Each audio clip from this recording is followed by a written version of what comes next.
Hello friends, welcome to our channel. இன்னைக்கு நம்ம பார்க்க போகிற சீரிஸ் என்ன அப்படின்னா மாஸ்டர் சன். இதில் நிறைய எபிசோட்ஸ் வரும். ஸோ கண்டிப்பாக வந்து என் சேனலை சப்ஸ்கிரைப் பண்ணி வச்சுக்கோங்க. வாங்க நம்ம இப்போ கதைக்குள்ளே போகலாம். கதையோட ஸ்டார்டிங்லேயே வந்து ஹீரோயினை வந்து தான் காட்டுவாங்க. பேய் மாதிரியே தான் காட்டுவாங்க. அவள் வந்து ஒரு நைட் மேனேஜராக இருப்பாள் ஒரு அப்பார்ட்மெண்ட்டில். இருக்கிற அப்பார்ட்மெண்ட்காரங்க வந்து என்ன சொல்லுவாங்கன்னா, இந்த மாதிரி 404 ரூமை வந்து நீ போயிட்டு க்ளீன் பண்ணு அப்படின்னு சொல்லிட்டு சொல்லுவாங்க. ஏன்னா அங்கே வந்து வெக்கேட் பண்ணிட்டாங்கன்ட்டு.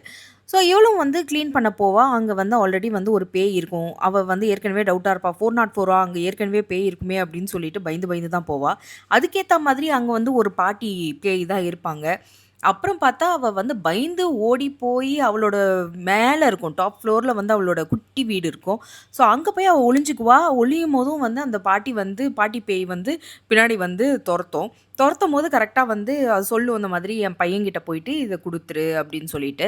அவளும் வந்து அந்த ஃப்யூனரல் ஹோமுக்கு போவா. போயிட்டு இவங்க அம்மா வந்து குடுத்த அந்த பாஸ்புக்க வந்து கொண்டு போயிட்டு அந்த பையன்கிட்ட குடுப்பான். அந்த பையன் ஆல்ரெடி வந்து நெறைய கேம்பிளிங்லாம் வந்து கலந்துக்குவான். ஸோ அவன்ட்ட வந்து இது குடுத்த உடனே, அங்க இருக்கிற ரிலேட்டிவ்ஸ் எல்லாருமே அந்த காசு எனக்கு தான் அப்படின்னு பிச்சுக்குவாங்க. ஸோ பாட்டி பேய் வந்து ரொம்ப சேடாவே கிளம்பிடும். அப்படியே கட் பண்ணிட்டு நம்ம ஹீரோவ காட்டுவாங்க. ஹீரோ எப்படின்னா, பேய் அதெல்லாம் வந்து நம்ப மாட்டாரு. ஸோ அவரோட மால் வந்து கட்டுறதுக்கு அவர் கிங்டம் மால்ல வந்து ஒரு பெரிய அந்த மாலே அவரது தான்.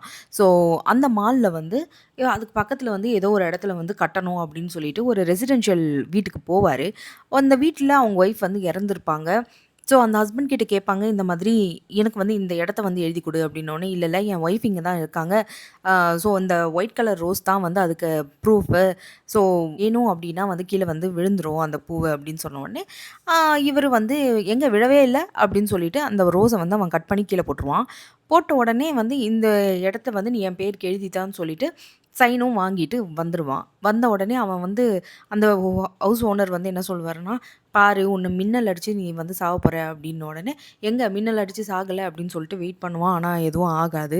ஸோ அதனால இவன் வந்து கார் ஏறி போயிட்டே இருப்பான். போயிட்டே இருக்கும்போது நடுவுல வந்து நம்ம ஹீரோயின் வந்து ரெயின் கோட்லாம் போட்டுக்கிட்டு ரோட வந்து கிராஸ் பண்றதுக்காக நின்னுட்டுருக்கோம். ஏன்னா அந்த இடத்துல வந்து எதுவுமே வெஹிக்கிளே வராது. ஸோ அங்க தான் வந்து அவ நின்னுட்டுருப்பா. நின்ன உடனே அ கைய காட்டுன உடனே வந்து நிறுத்த மாட்டாங்க இந்த காரு. நிறுத்தணுமா அப்படின்னு சொல்லிட்டு டிரைவர் கேட்பாரு. ஆனா, "இல்ல, இல்ல நிறுத்தாத போ" அப்படின்னு சொன்ன உடனே அவ போவாங்க. ஆனா, ஒரு மின்னல் வந்து தாக்குனா மாரி இருக்கும். ஸோ பிரேக் போட்ட உடனே இவ வந்து காருக்குள்ள ஏறிக்குவா. கார்ல ஏறுனது இவனுக்கு சுத்தமா பிடிக்காது. பட் வேற வழியே இல்ல. வந்து ஒரு இடத்துல வந்து நிறுத்திடலாம் அப்படின்னோனே, இவன் கேட்பான், "நீ எங்கேருந்து வர?" அப்படின்ன உடனே, "இங்க எப்படி வந்த?" அப்படின்னு அந்த டிரைவர் கேட்பாரு.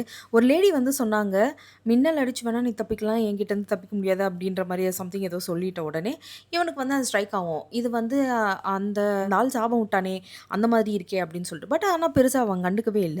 ஸோ ஒரு இடத்துல வந்து ஒரு செக் பாயிண்ட் மாரி வரும். அந்த இடத்துல வந்து இறங்குவாங்க. இறங்கிட்டு கொஞ்சம் ஆ ரெஃப்ரெஷ்லாம் பண்ணுவாங்க. ரெஃப்ரெஷ்லாம் பண்ணிட்டு மறுபடியும் வந்து அந்த பொண்ண அங்கேயே விட்டுட்டு இவங்க 2 பேரும் கிளம்பிடுவாங்க. கிளம்பி போம்போது தான் தெரியும், அந்த கட் பண்ணி போட்டான்ல ரோஸ், அது வந்து இவன் கார்ல இருக்கும். ஸோ இவன் என்ன பண்ணுவான், அந்த பூவ தூக்கி ஜன்னல் வழியா தூக்கி வெளிய போட்டுடுவான். இவன் மால்ல வந்து ஒரு கல்யாணம் வந்து ஏற்பாடு பண்ணியிருப்பான். பிகாஸ் அந்த மால்ல இருக்கிற மாடல வந்து இன்னொரு பிளேயர் வந்து கல்யாணம் பண்ணிக்கிற மாதிரி. பட் அந்த பிளேயர் லவ் பண்ண பொண்ணோட ஆவி வந்து இவள வந்து டார்ச்சர் பண்ணும். இந்த மாதிரி "நீ போயிட்டு சொல்லு, அவர்கிட்ட சொல்லு" அப்படின்னு சொல்லிட்டு சம்திங். ஸோ உடனே வந்து இவளும் போய் கான்டாக்ட் பண்ண ட்ரை பண்ணுவா. இவன் இக்னோர் பண்ணுவான் அவன. எப்படியாவது வந்து இந்த கிங்டம் மால்ல இருக்கிற அதான் சோஜிசப் வந்து, "நீ தயவு செஞ்சு இங்கேருந்து போ. இங்க இருக்காத. இங்க இருந்தீன்னா அப்புறமா நான் ஒண்ணு போலீஸ் கிட்ட சொல்லிடுவேன். இல்லன்னா ஆம்புலன்ஸ் கிட்ட சொல்லிடுவேன். மென்டல் ஹாஸ்பிட்டல்ல தான் சேர்க்குற மாரி வரும்ன்ன உடனே, நான் 2த்துலயுமே இருந்திருக்கேன். ஸோ அதனால எனக்கு எதுவும் வேணாம். நீ என்ன நினச்சிட்டு இருக்க? நான் வந்து உன் ஃபேம்க்காக நான் வந்து இது பண்ணிட்டு இருக்கேன்னு நினச்சிட்டு இருக்கீங்களா?" அப்படின்னு சொல்லிட்டு அ வந்துருவா. பட் எப்படியோ வந்து அந்த கல்யாணத்த வந்து இவ ஸ்டாப் பண்ணிடுவா. பிகாஸ் அந்த அந்த பிளேயருக்கு வந்து லவ்வர் வந்து செத்து போயிருப்பா. அது அவனுக்கு தெரியவே தெரியாது. ஸோ தெரிஞ்சதுக்கப்புறம் அவன் விளையாடுறதுக்காகவே போயிடுவான்.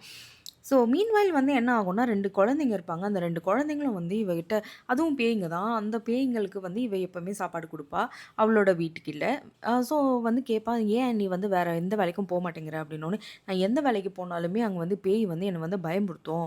அப்புறம் நான் எப்படி வந்து வேலைக்கு போறது? எனக்கு தெரியல. அதனால தான் நான் இங்க வந்து வேலை பார்த்துட்டுருக்கேன்." அப்படின்னு சொல்லிட்டு சொல்லுவாங்க. ஸோ இதுல வந்து சொல்லிட்டு இருக்கும்போது, அந்த பிளேயர் வந்து இவன் சோஜி சப் கிட்ட வந்து சொல்லுவான். அந்த மாதிரி "டேங்கோ ஷெல் வந்து உன்கிட்ட வந்து ஒண்ணு சொன்னா. அதான் ஹீரோயின் வந்து உன்கிட்ட வந்து சொல்ல சொன்னா. உன் பின்னாடி ஒரு பொண்ணு பார்த்தாளாம். அப்படின்ன உடனே இவனுக்கு வந்து ஒரு பழைய ஞாபகம் வந்துடும். ஏதோ ஒரு கார் ஆக்சிடெண்ட்டில் ஒரு கேர்ள் வந்து எரிஞ்சு சாகுற மாதிரி. ஸோ அந்த பொண்ணு தான் வந்து இவன் பின்னாடி இருக்கானோன்னு சொல்லிட்டு இவளோட வீட்டை தேடிட்டு அவன் போவான். போனால் நம்ம ஹீரோயின் வழக்கம் போல் அப்படியே தூங்கி வலிஞ்சிக்கிட்டு இருக்கோம். இவன் வந்து சொல்லுவான், அந்த மாதிரி "எழுந்துரு, எழுந்துரு, எனக்கு சொல்லு, அந்த பொண்ணு யாரு?" அப்படின்னு சொல்லிட்ட உடனே, "உனக்கு எப்படி இது தெரியும்?" அப்படின்ன உடனே, அவன் வந்து உடனே வந்து ஹீரோயின் சொல்றதுக்கு முன்னாடி ஹீரோ என்ன சொல்லுவான், நீ தலைக்கு குளிச்சு எவ்வளோ நாள் ஆச்சு? ரொம்ப நாத்தடிக்குது. தயவு செஞ்சு ஏதாவது பண்ணு." அப்படின்ற மாரி சொல்லி விட்டுருவான். அதுக்கப்புறம் வந்து, "ஆமா, நான் பார்த்தேன்." அப்படின்ட்டு அதோட வந்து எபிசோட் 1 வந்து முடியும். நான் ஒண்ணு சொல்ல மறந்துட்டேன். ஆக்சுவலி இந்த பொண்ணுக்கு வந்து தெரியிற பேய் வந்து இவன தொட்ட உடனே அந்த பேயெல்லாம் மறைஞ்சு போயிடும். ஸோ, அதனால இவன தேடி தேடி தான் எப்பவுமே போவா. ஸோ, அதுவே வந்து ரொம்ப இன்ட்ரஸ்டிங்கா, காமெடியா இருக்கும். ஸோ, எபிசோட் 2 வந்து நான் கண்டிப்பா உங்களுக்காக போடுறேன். மறக்காம என் சேனலுக்கு சப்ஸ்கிரைப் பண்ணிக்கோங்க. லைக்கும் பண்ணுங்க. ஷேர் பண்ணிக்கோங்க. Thank you.